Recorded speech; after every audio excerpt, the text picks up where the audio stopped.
Mbote bandeko balandi ya lolaka tata Simon Kimbangu Kiangani. Lelo samedi le 6 mars 2021 awana nkamba ya luseli miasika.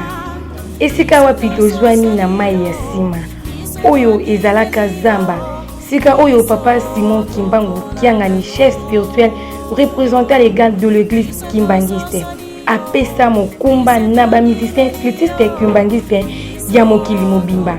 Pona kongengisa peko peto la libanda pekati ya mai ya sima. Wana nyonso pona ba préparatif ya milulu minene ya sonta ya lingomba ya papa Simon Kimbangu. Na yango biso ba musicien flûtiste kimbangiste ya mokili mobimba. Tomi pesa na misala pambate totikali na mikolo ya kotanga pona milulu na biso ya sonta ya lingomba. Esengami na ba musicien flûtiste kimbangiste ya mokili mobimba. Kopesa bikateli nyonso bakonzi bazosenga pona kosilisa misala oyo papa Simon Kimbangu Kiangani apesi biso. Pambate soki asepeli biso tozuma pamboli. Na elobeli ngai wabino mama Berlande Boulemvo botikala malamu.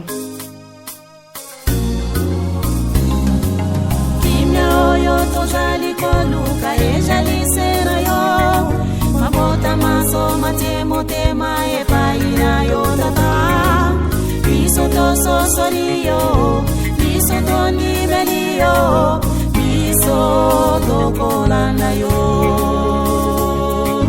biso toso soriyo biso toni melio biso tokolanda yo yo tozali koluka ejali sera yo mabota maso matemo tema epaina yo tata biso toso soriyo biso toni melio biso tokolanda yo biso toso soriyo biso toni melio biso tokolanda yo Ezali mwasusu te akoki kopesa ki